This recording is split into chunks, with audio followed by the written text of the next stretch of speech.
এবারে আসুন আপনাদের সামনে এমন একটা ঘটনা শোনাই যে হিকায়াতটা হযরতে আলী রাদিয়াল্লাহু তাআলা আনহুর বাড়ির রয়েছে।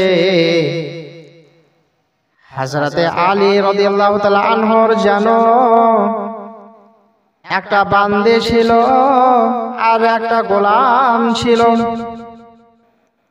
কিন্তু বেরাদার রাহিবা বলে একটা জায়গাতে ওই গোলাম যেন মুয়াজ্জিন করতেন, আযান দিতেন। আর হযরতে আলী রাদিয়াল্লাহু তাআলা আনহুর বাড়ির বান্দী যেন নাহরে ফুরাত থেকে হযরতে আলীর জন্য মিঠা পানি আনতেন সকালবেলা। হযরতে আলী রাদিয়াল্লাহু তাআলা আনহুর একটা বান্দী ছিল আর ওনার একটা গোলাম রাহেবা একটা জায়গাতে মুয়াজ্জিন থাকতো। ব্রাদার, যখন এই বান্দী হযরতে আলী রাদিয়াল্লাহু তাআলা আনহুর জন্য সকালবেলা ভোরবেলা নাহরে ফুরাত থেকে যেন মিঠা পানি আনতে যায়, আর ফিরে আসার পর যেন ওই মুয়াজ্জিনকে দেখে রাস্তার কোলে দাঁড়িয়ে থাকে। বেশ কিছুদিন পর যেন আবার সকালবেলা দেখে ওই বান্দী পানি নিয়ে ফিরে আসে। ওই গোলাম দেখে বলল, দেখে মানে একটা ভালোবাসার সৃষ্টি হয়ে গেছে। ওই গোলাম বান্দীকে মন থেকে ভালোবাসতে লেগেছেন। ব্রাদার মিল্লাত ইসলামিয়া, নাহরে ফুরাতের পানি নিয়ে এসে যখন বান্দী ফিরে আসে, গোলাম যেন রাস্তার ধারে দাঁড়িয়ে রয়েছে আর বান্দীকে বলল, আল্লাহ কসম আমি আপনাকে খুব ভালোবাসি। গোলাম কি বলল? হযরতে আলী রাদিয়াল্লাহু তাআলা আনহুর জন্য যিনি নাহরে ফুরাত থেকে মিঠা পানি আনতে গেছেন, ফিরে আসার সময় যেন মুয়াজ্জিন রাস্তার ধারে দাঁড়িয়ে রয়েছে আর ওই বান্দীকে দেখে যেন বলতেছেন, আল্লাহ কসম আমি আপনাকে খুব ভালোবাসি। যেন বান্দী শুনে কোনো কথা বলে না, আর যেন হযরতে আলী রাদিয়াল্লাহু তাআলা আনহুর বাড়ি চলে আসলেন।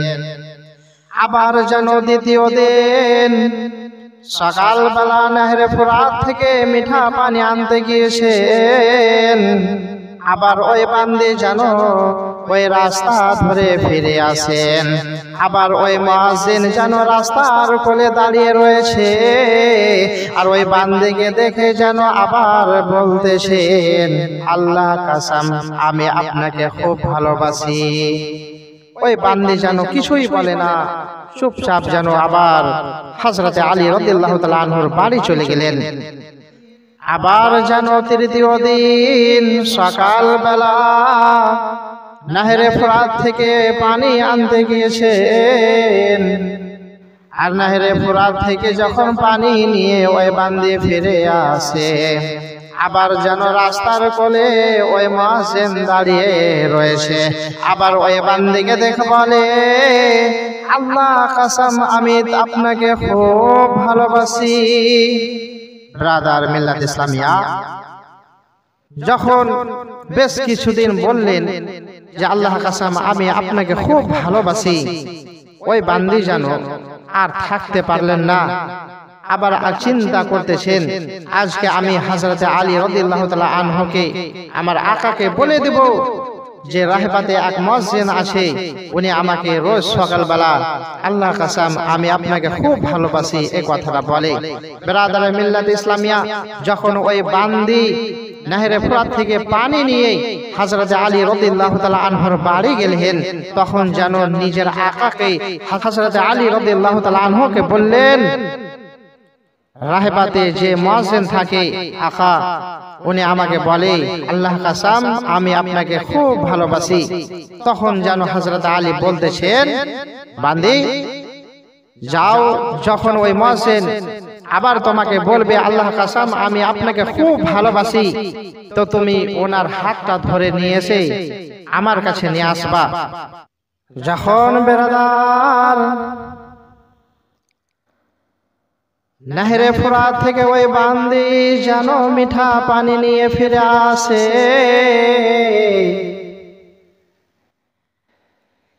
যখন বেরাদার নাহরে ফুরাত থেকে মিঠা পানি নিয়ে ওই বান্দি যেন চলে আসে, আর রাস্তার ধারে ওই মুয়াজ্জিন যেন দাঁড়িয়ে রয়েছে, আর যেমনই বলল আল্লাহ কাসাম আমি আপনাকে খুব ভালোবাসি, ওই বান্দি বলল আল্লাহ কাসাম আমিও আপনাকে খুব ভালোবাসি, আপনি কি চান? ওই ব্যক্তি বলল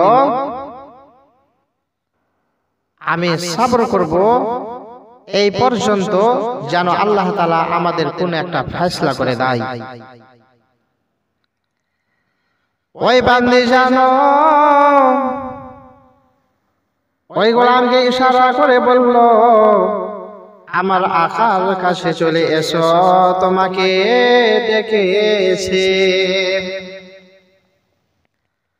ওই বান্দি জানো হযরত আলী রাদিয়াল্লাহু তাআলা আনহুর বাড়ি পৌঁছে গেলেন ওই গোলামকে নিয়ে, আর জানো হযরত আলী রাদিয়াল্লাহু তাআলা আনহু দেখে বললেন যে তুমি কি এই বান্দিকে সত্যি ভালোবাসো? ওই ব্যক্তি বলল হ্যাঁ আমি সত্যি ভালোবাসি। হযরত আলী রাদিয়াল্লাহু তাআলা আনহু বললেন তোমার কোনো গাভা থেকেছে যে ওনাকে তুমি ভালোবাসো? ওই ব্যক্তি বলল না আমার কোনো গাভা নেই।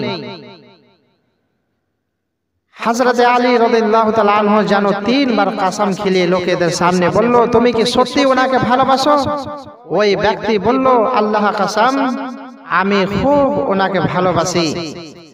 তারপরে যেন হযরত আলী রাদিয়াল্লাহু তাআলা আনহু এই কথা শোনার পর ওই বান্দির হাতখানা ধরে যেন ওই গোলামকে সঁপে দিলেন, আর বললেন হযরত আলী রাদিয়াল্লাহু তাআলা আনহু যাও এখান থেকে তোমরা জিন্দেগি শুরু করো, এই বান্দিকে আমি তোমাকে সঁপে দিলাম, আল্লাহ রাব্বুল আলামিন এই বান্দিকে তোমার জন্যই পাঠিয়েছিলেন। জোরে বলুন সুবহানাল্লাহ। বেরাদারে মিল্লাত ইসলামিয়া, এটা ছিল একটা হযরত আলী রাদিয়াল্লাহু তাআলা আনহুর ঘরের বান্দির হিকায়াত, জিনার বিবাহ এইভাবে হয়েছিল। বেরাদার আসসালামু আলাইকুম ওয়া রাহমাতুল্লাহি ওয়া বারাকাতুহু।